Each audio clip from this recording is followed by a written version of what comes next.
জনগণের গণঅভ্যুত্থানের কারণে জালিমের পতন হয়েছে।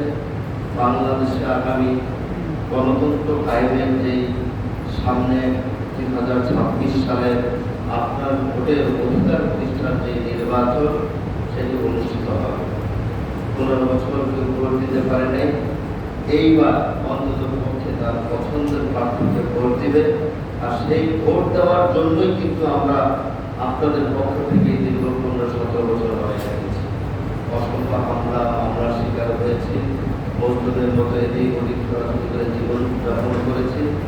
আমরা এই বাংলাদেশকে গড়তে চাই, বাংলাদেশের গণতন্ত্র এবং স্বাধীন সার্বভৌমত্ব যে ভৌগোলিক যে মানচিত্র, সেটা শুধুমাত্র 18 কোটি মানুষের মানচিত্র, তিন দেশের কোনো মানচিত্র না। এটা মনে করে এই দেশকে আমরা বলবো, যেখানে আমার প্রিয় নেতা ঘোষণা দিয়েছেন, বিএনপির ভারপ্রাপ্ত চেয়ারম্যান জনাব তারেক রহমান, বাংলাদেশকে আগামী নির্বাচনে রাষ্ট্র পরিচালনার দায়িত্ব পেলে উনি জাতীয় সরকার গঠন করবেন। অর্থাৎ সকলকে নিয়ে একটা সরকার গঠন করে আমরা দেশ পরিচালনা করব। কোনো ফ্যাসিস্ট স্বৈরাচারের জন্ম আর বাংলাদেশে যাতে না হয়, সেখানে আমার নেতা যারা তারেক রহমান এই ঘোষণা দিয়েছে। অতএব আমরা বিএনপির সদ ইচ্ছা আছে, আপনারা সহযোগিতা করবেন। আপনাদের এই এলাকায় আমাদের কবির মুরব্বী মরহুম আলী আসগর মাদ্রাসা কামরুল থানার প্রতিষ্ঠাতা সভাপতি ছিলেন। উনি ইন্তেকাল করেছেন, ওনার জন্য আপনারা সকলে দোয়া করবেন।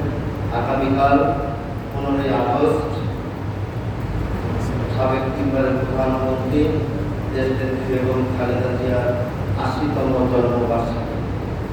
80তম জন্মবার্ষিকীতে আমি সকলের কাছে কৃতজ্ঞ, তার সুস্থতার জন্য সবাই দোয়া করবেন। যেমন তারেক রহমান সহ তার পরিবারের জন্য দোয়া করবেন।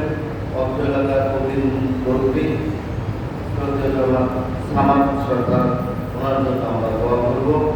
আর অত্র এলাকার মুরব্বীরা যারা দীর্ঘদিন অসুস্থ আছে, তারা বাসায় বসে অসুস্থ আছে, তাদের সকলের আশীর্বাদ মুক্তি কামনায় আমরা সকলে মিলে দোয়া করব। আমি একটু আগে আমাদের ইমাম সাহেব একটা ঘোষণা দিয়েছেন, মসজিদের এসির কথা বলেছেন।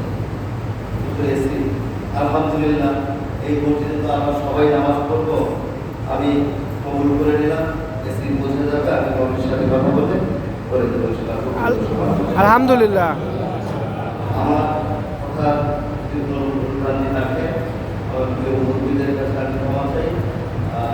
আমাদের দলে ছোটখাটো 5 তারিখের পরে যদি কোনো পরিবার দেবে থাকে, এগুলো ক্ষমা করতে। আর যেগুলি বড় ধরনের ইস্যু থাকে, এখানে অত্র এলাকার মুরব্বীরা আছেন, আনু সাহেব আছেন, আছে আমাদের অত্র এলাকায় কাউন্সিলর এসে করেছিলেন, একরাম হোসেন বাবু আহ্বায়ক উপস্থিত আছেন, মনীষ সাহেব আছেন। আমি তাদের সঙ্গে কথা দিয়ে যাই, মুরব্বীরা আপনারা আছেন, কোনো ইস্যু থাকলে তাদের মাধ্যমে হোক, আমাকে জানাবেন। আমি সশরীরে এসে আপনাদেরকে সাথে নিয়ে সেগুলোকে ব্যবস্থা গ্রহণ করব। ইনশাআল্লাহ দোয়া করবেন। আপনাদের সকলের প্রতি আমি আমার পরিবারের পক্ষ থেকে দোয়া রইল। আসসালামু আলাইকুম ওয়া রাহমাতুল্লাহি ওয়া বারাকাতুহু।